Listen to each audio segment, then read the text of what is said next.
Bonsoir. Que ce côté. Bonsoir, ça va tout le monde? Très bien, ok. Bon, comme il a dit, je viens des États-Unis.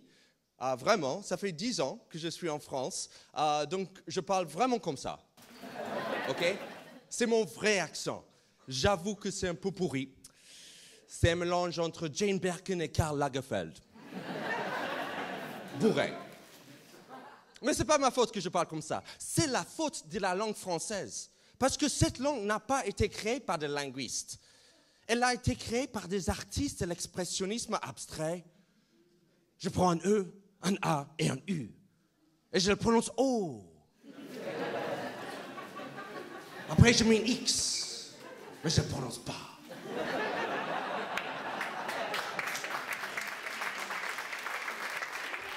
Et après 10 ans, ça ne va pas mieux, ok? Parce que la langue française, c'est comme des maths. Plus on apprend, moins c'est facile. Par exemple, je ne vois toujours pas la différence entre les mots suivants. Balle, boule, bulle, ballon, boulet, bille et cuir. En anglais, ils sont tous ball, ok? Pendant longtemps, je pensais que tous ces mots étaient la conjugaison d'un seul et même verbe baller. Je balle, tu boules, il bulle, le ballon, vous voulez, il bille. Et on cuir. Et souvent, les gens me demandent pourquoi je suis venu en France. Et je leur dis que, comme beaucoup d'Américains, je suis en France pour ne pas travailler. Mais je suis là pour réaliser le rêve français, qui est 5 semaines de congés payés, une sécurité sociale de folie, et la liberté de pouvoir s'asseoir à la terrasse d'un café, en fumant une cigarette, en buvant un apéritif, et en disant des saloperies sur tous les gens qui passent devant. Ça, c'est le rêve français, et c'est pour ça qu'on est là. Et je suis là aussi parce que vraiment, j'adore les Françaises. Vraiment. Je trouve que les Françaises sont très féminines. Et on voit ça dans la manière dont elles s'habillent, surtout à Paris. Parce que l'image est très importante à Paris. Les gens à Paris s'habillent comme si Paris était un énorme défilé de mode. Salut. Et ça, c'est que les hommes. Mais pour un Américain, draguer une Française n'est pas évident. Parce qu'en fait, j'ai appris quelque chose en draguant les Français, surtout les Parisiennes. C'est qu'il y a 2 langues parlées en France. Il y a le français et le française. C'est une langue à part. Par exemple, j'ai appris que le français salue le mec avec 3 mots différents. Et le mec peut savoir où il en est avec elle, sexuellement parlant, basé sur son choix de mots. J'explique. Il y a la catégorie bonjour, salut, et une 3e catégorie où il ne faut surtout pas être si tu as le moindre espoir de coucher avec elle. C'est coucou. Si elle te dit bonjour, ça veut dire que votre relation est polie ou professionnelle et donc tout est à définir et tout est possible. Si elle te dit salut, c'est bien. Ça veut dire que vous vous connaissez bien, elle t'aime bien. Tu es à 1 bouteille de champagne et 3 bonnes vannes à coucher avec elle. Mais si elle te dit coucou, c'est foutu. Dans sa tête, tu as le potentiel sexuel d'un lapinou. Et c'est quoi un lapinou? C'est une espèce super mignonne de lapin. Une espèce en voie d'extinction parce que personne ne couche avec. Et chaque fois que je rencontre une Française, je ne sais pas s'il faut la tutoyer ou vous voyez. Qu'est-ce qu'il faut dire, les gars? Les hommes ici, tu ou vous? Ils ne sont pas d'accord déjà, ok. Les femmes? Voilà le problème. Ok, on n'est pas d'accord du tout. En fait, parce que ma prof de français, elle m'a dit que quand on rencontre quelqu'un pour la première fois, peu importe la personne, il faut dire vous, pour être poli. Tandis que mon pote Tristan, il m'a dit, si tu veux l'indiquer, il faut dire tout de suite. Donc moi, je préfère dire vous. Pour être poli. Et aussi parce qu'à l'époque, je ne comprenais pas ce que ça veut dire le mot niquer. Donc ça m'a fait un peu peur. Et aussi parce qu'une fois, j'ai tutoyé une fille trop tôt. Elle m'a dit qu'on n'a pas regardé le cochon ensemble. Donc depuis chaque fois que je rencontre une Française, je demande d'abord si on peut regarder le cochon ensemble. Mais j'ai l'impression qu'au cours de la soirée, on peut commencer à vous tutoyer. C'est vrai? Non, même pas. Elle est chiante. Ok, très bien.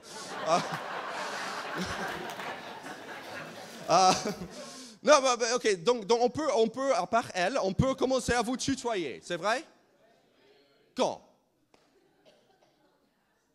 Vous ne savez pas. C'est un énigme pour vous aussi. Ok, j'ai une autre question à vous poser. Est-ce qu'il y a quelqu'un ici qui a accouché avec une fille en la vous voyant? En disant vous. Bon, sauf si tu baisais plusieurs filles. Je pense que dans ce cas-là, c'est plus approprié de vous. Non, j'avoue que c'est assez bizarre de dire « Excuse-moi, mademoiselle, est-ce que vous pouvez vous mettre à quatre pattes, s'il vous plaît ?» Ça se passe pour vous, comme ça? Ok, c'est bizarre. C'est pas...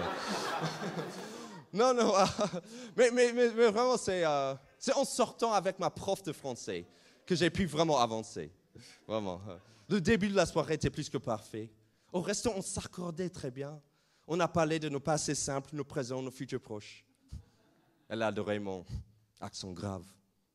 En sortant, elle m'a demandé si je voulais opérer une conjonction avec elle. J'ai répondu par l'affirmative, avec un point d'exclamation. En arrivant chez elle, rapidement, on s'est trouvé en juxtaposition. Là, elle s'est mise à employer l'impératif en espérant que je sois subordonné. Puis quand elle a voulu employer un compliment d'objet direct, j'ai employé le négatif. J'ai mis un point final à tout ça, même si mon plaisir restait en suspension. En sortant de chez elle, elle m'a demandé si j'aimerais revoir le sujet. J'ai répondu par le conditionnel. Il vaudrait mieux garder toute cette histoire entre parenthèses.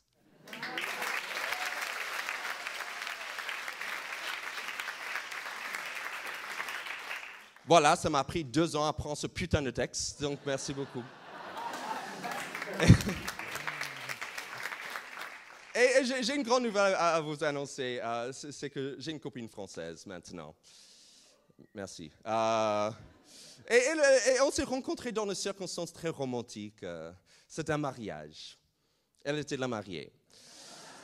Non, bien sûr, c'est pas vrai, mais dans sa tête, c'était elle la mariée. Parce que n'importe quelle femme, un mariage, se projette comme mariée. C'est un peu comme le porno pour les hommes. La bite qu'on voit sur l'écran, c'est toujours notre bite, ok? Et souvent, les gens nous demandent dans quelle langue on parle entre nous. Et entre nous, on parle en français, parce qu'elle est française. Et parce qu'elle est française, elle parle anglais avec la recette suivante. Elle prend une phrase française, elle remplace tout le mot français avec des mots anglais, mais prononcés avec un accent français. Pour comprendre son anglais, il faut parler français. Un peu comme Jonathan tout à l'heure, voilà. Le problème de communication entre nous, le pire moment de communication entre nous, c'est quand elle emploie des anglicismes. Vous voyez ce que c'est les anglicismes? Ce sont les mots anglais que vous avez volés, comme week-end, basket ou fist fuck. Ouais. Et le problème, c'est que quand elle emploie des anglicismes, ce sont le seul mot que je ne comprends pas dans sa bouche.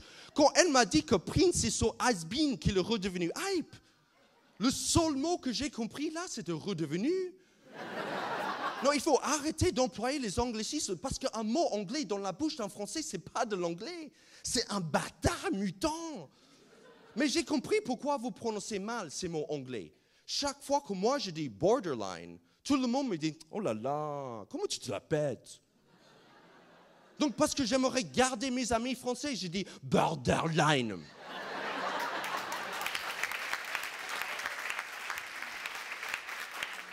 Mais par contre, il faut dire que ma chérie, elle est très forte quand elle veut chanter en anglais.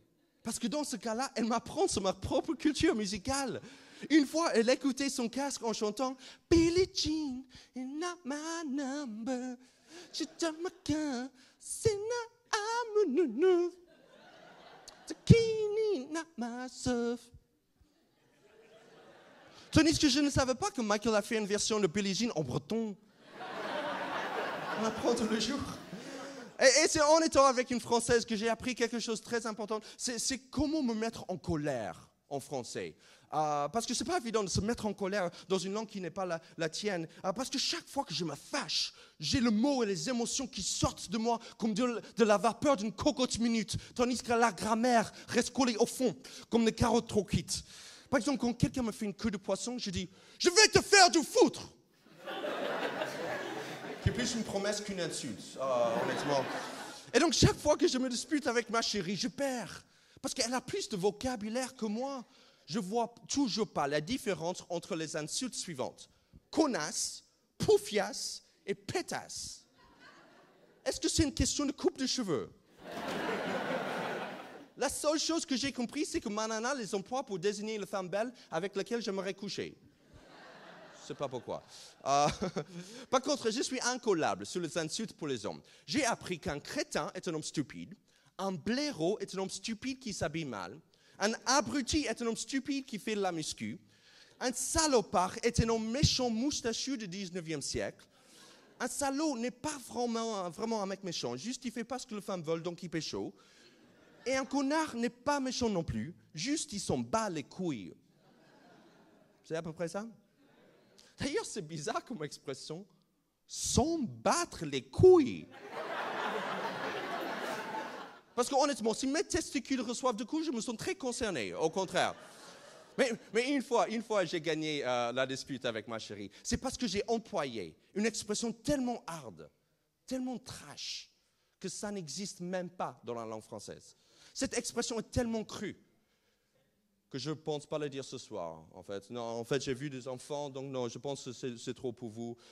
Elle aimerait que je dise vous quand on se couche, donc c'est un peu bizarre comme public, donc je ne pense pas les dire. Il n'y a que 3 personnes, donc non, c'est... Vous voulez vraiment savoir? Oui. Non, je ne le sens pas, vous êtes mou. Je vais t'enculer par la chatte.